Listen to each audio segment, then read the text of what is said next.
Hello and welcome back to the Single Lady Lifestyle Podcast. Today you have just me, Kelly. Last week, Allison flew solo, so I thought, why not? I'll give it a shot too. So last week, Allison spoke about gratitude and her journey on how she got to where she is today and how she's in a really good spot, but obviously still growing as we all are. So this week I wanted to talk a little bit about my journey. So 3.5 years ago, I was approached by an old high school friend about being the first employee of his wine startup company. And I was so excited by the opportunity to be part of something from the beginning and help build something from the ground up. I jumped at the offer. And more excitingly, after a couple of months, my friend and his co-founder realized that I was a huge part of building out this company, that they offered me equal ownership. So coming from a family of entrepreneurs, I loved the idea of having something I could call my own and leave my mark, especially in an industry that I was dying to break into, wine. So I threw myself into my marketing role 100%. And after about a year of experience in this new industry, I began to realize it's really no different than any other business and started taking on more operational duties. Because in my humble opinion, if there's one thing I know I'm good at, it's organizing a small business into working toward being a well-oiled machine. After about a year in, I realized my friend and I had very different approaches on how business should be done. And a lot of the times I felt like I was dealing with a puppy getting distracted by a shiny new object, because he would essentially get bored with what we were doing, or it wasn't making money fast enough.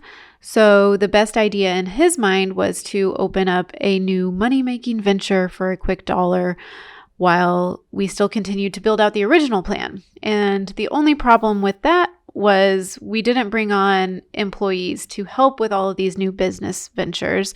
So essentially, or ultimately, we were spreading ourselves a mile wide and an inch deep. Like there were only 3 of us in this company, just opening up more companies, essentially in this one company. And I get what you're thinking. If you were an equal owner, why did you go along with all of this? Well, it's funny you should ask, because ultimately my friend was the managing manager of the company. So even if my other business partner and myself were in agreement on the same thing, we could be overruled by my friend and his quote unquote managing manager status. So long story short, our business was spending more money than it was bringing in, which is never a good business plan. And my business partner had a very antiquated view of approaching business. The first thing to be eliminated was marketing, aka my position. And while my position was eliminated in the company, my ownership wasn't. And so I am still very much liable for the company's debt. And the fact that I have no choice but to put all my faith in both of my business partners to figure out our company's debt situation and to try to make this work with now only 2 of them is incredibly stressful and terrifying. And while I could go into great detail of all the things we did wrong and how if I felt like I was properly supported and heard, the company wouldn't be failing. But that's not what I'm here to talk about today. So that's just a little backstory of where I currently find myself. And what I ultimately wanted to talk about is that I am at almost 36. I find myself in a position that I never thought I would be in, and that's starting over. I have been incredibly fortunate in my career. I had a job right after college when most of my friends struggled because it was during the recession of 2008, 2009. And since then, I was able to go from job to job without interviewing or sending out my resume. And so now 13 years later, I have to figure out what looks good on a resume, how to write a good cover letter, and what contacts I have to even get my foot in the door. And since September, I have applied to hundreds of jobs and had equal rejections and only 2 interviews and 1 job offer. So no matter what anyone has said to build me up during this process and tell me how smart I am and how any company would be lucky to have me, I still feel like a huge failure. And during this time, it has been really hard to stay positive, to the point where I've had to write things down and to say out loud so I can at least try to trick my brain into thinking that everything is going to be okay. So things like, whatever you do next is just a stepping stone. It's not set in stone. Or it's all about gaining experience and building your resume. I have realized during this process, I really have to be humble, and accepting a job that I feel is below my experience level is still about gaining new experience. And while I wish I could say I was excited about accepting a dream job offer, I unfortunately can't. I am doing what's best for me and my family right now, and that's okay. Honestly, I am terrified, and I accepted a new job in an industry that I have absolutely zero experience in. And they're taking a chance on me just like I am with them. And it's terrifying because what if this job is miserable? What if I am bad at it? What if the people are awful?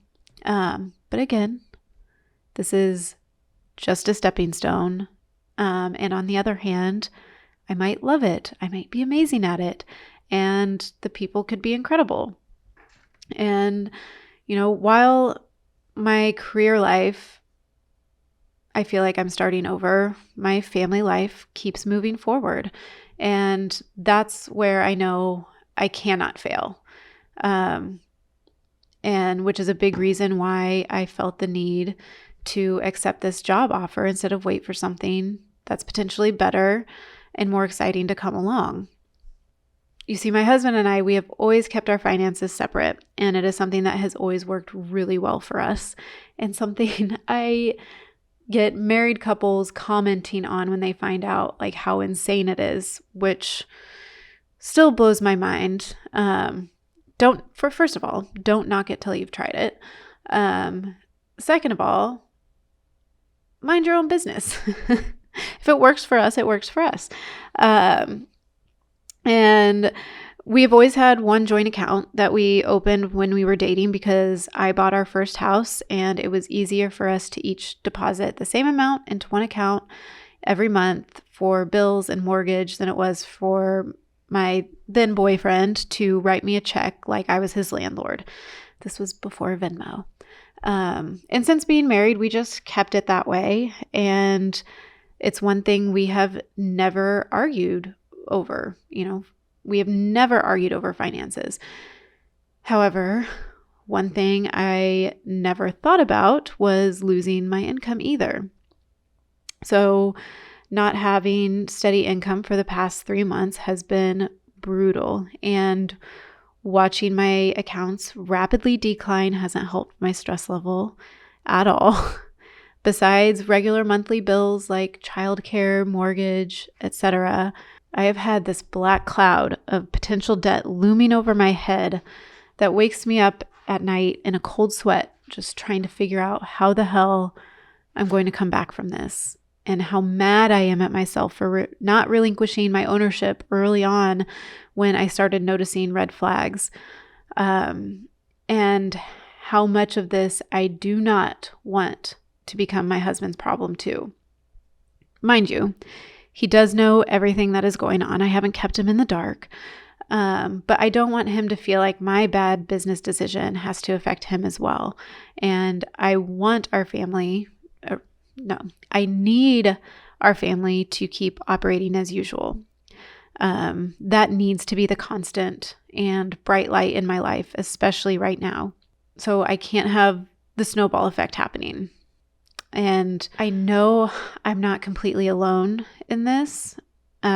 People start over every single day and they end up better off for it. But I also keep telling myself that it is okay to feel all the feelings right now. It's okay to feel stressed and sad and terrified. And it's okay to not try to mask those emotions with positive thinking as if nothing bad is happening. It's important to acknowledge it and not mask it or hide it, because I have to accept what's going on. And what's going on is not necessarily a happy thing.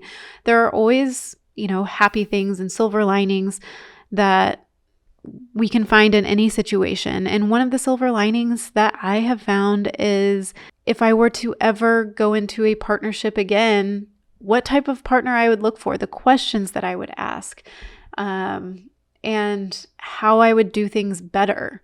Now, granted, I don't know that I would ever go into a partnership like that on that scale again. But one thing I know I will bet on is myself in the future. I will 100% bet on myself again. I know I am good at what I do. I know that what I do, I will do 100% the best that I can do. And if I don't know something, or if I know that my skill isn't entirely up to par, I will educate myself. I will find the resources to get myself there. And in the future, if I were to open up my own business, I know how I would do it and how I would do it well. So there is my positive thinking in this very dark time in my life, to be honest. And again, it's okay to feel stressed and sad and terrified and not mask those emotions. It's important to find the positive things in the situation. But again, it's all a stepping stone. It's all part of slowly moving yourself forward. And sometimes we have to take one step back to take 2 steps forward. So I guess to bring this all home, wherever you are right now in your journey, it's okay and it's going to be okay. And it's okay to not be okay sometimes. Not everything is going to be or has to be rainbows and unicorns. Positive thinking and gratitude is so important in life, but so is feeling all of your emotions. So if you're finding yourself in a position like me where you're starting over and feeling incredibly uneasy about it, it's okay. It is just one step in your journey. And the biggest key to all of this is figuring out how you will get out of it. And you don't need to know the exact answer right away. But as long as you are taking baby steps to figure it out, the positive thinking and the gratitude will eventually find its way back in. And, remember, everyone, this is something that I have had to drill into my head, especially in the age of social media too, where, let's be honest, on social media, everything is rainbows and unicorns. Everyone has a different path, and it's not a race or a competition. We are all writing our own story. And if there wasn't a little bit of drama, it wouldn't be worth reading now, would it? So, on that note, I will leave you. I'm not going to do a confession or obsession because I feel like this whole podcast was one big confession. It's really hard to be vulnerable and talk about failures. And yeah, until next week.